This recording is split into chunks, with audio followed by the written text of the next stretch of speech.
আমরা এখন মতির ম্যাজিক কিচেনে। বাবা, আজকে কি বানাইবা? ও, আলু বসাই দিছো বড় বড় কইরা, মানে আজকে মাংস বানাইবা না? বা, কয়েকদিন হয়ে গেছে আমরা মাংস খাই নাই, আজকে ভালো হয়েছে মাংস বানাইতেছো। ফার্স্টে ফার্স্টে আমরা পেঁয়াজগুলোরে কাটা নিলাম, কতগুলো রসুন ছুঁড়া নিলাম, তারপরে তেল বসাইয়া তার মধ্যে তেজপাতা গরম মশলা দিয়ে তারপরে রসুন ছেড়ে দিলাম ওইটাতে। তারপরে রসুন ছাড়ার পরে রসুনটা ভাজা হওয়ার পরে একটু গোল্ডেন ব্রাউন হওয়ার পরে ওখানের মধ্যে পেঁয়াজটা ঢেলে দিব। পেঁয়াজটা ঢালার পরে বাবা ভালো করে পেঁয়াজটারে গোল্ডেন ব্রাউন হওয়া অবধি নাড়বো।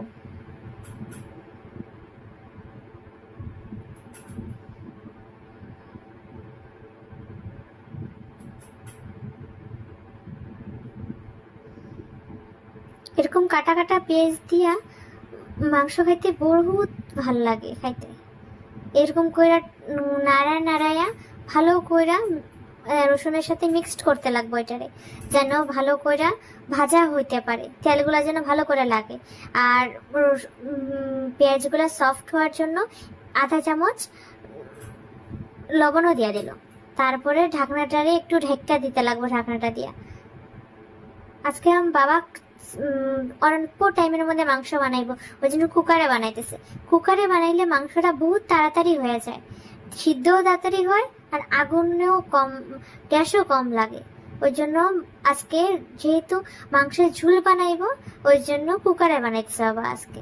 তারপরে কড়াইয়ের মধ্যে পেঁয়াজের সঙ্গে বড় বড় করে কাটা টমেটোও দিয়ে দিল। তারপরে এটা ভালো করে নাড়া নিল। নাড়ার পরে অল্প সময় পরে লঙ্কার গুঁড়া,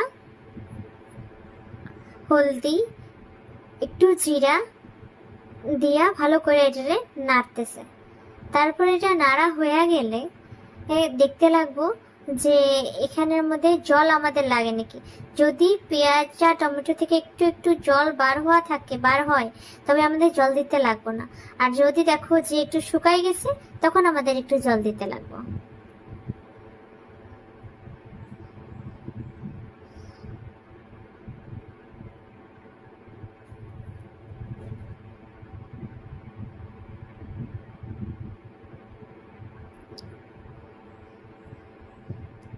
তারপরে কুকারটা আমাদের লাগাই দিতে লাগবো।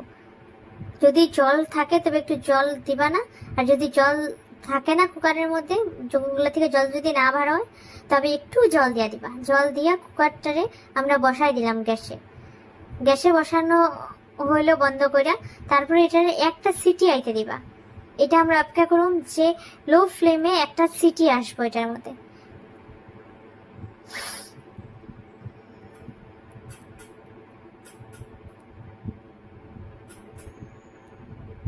এক সিটি এসে গেছে। তারপরে আমরা এখন গ্যাসটা বন্ধ করে দেব। তারপরে গ্যাস খোলার পরে মাংসটা যে ম্যারিনেট করা ছিল সাইডে, ওই মাংস ম্যারিনেশন আলা মাংসটা এটার মধ্যে ঢেলে দিল। ঢালার পরে এই কুকারটার মধ্যে ভালো করে নাড়ে নিব।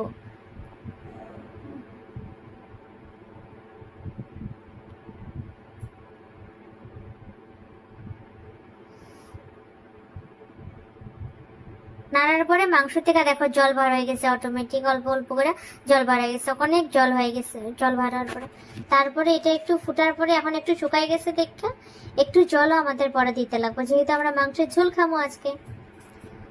আর গ্যাসের স্টিমটা যেন এরকমই থাকে, এর থেকে বেশিও না, এর থেকে কমও না।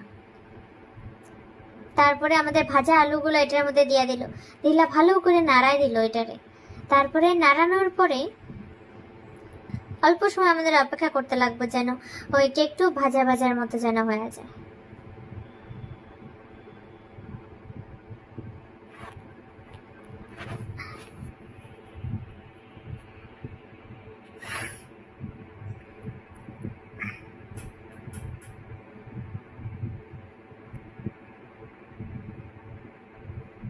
তারপরে ঝালটা তোমরা দেখে নিবা, যদি ঝাল কম হয় তবে একটু লঙ্কা গুঁড়া দিয়া দিবা। তারপরে এটার মধ্যে জল দিয়া বাস কুকারটা বন্ধ কইরা দিলেই হইলো। বন্ধ কইরা একটা সিটি আসতে অপেক্ষা করবা, তারপরে নামায় নিলেই রেডি মাংসের ঝোল। এরকম মাংসের ঝোল দিয়া গরম গরম ভাত বহুত ভাল লাগে খাইতে। একবার খায়া দেখবা মাংসের ঝোল দিয়া গরম গরম ভাত, তার সাথে লম্বা লম্বা লেবুগুলা যে থাকে।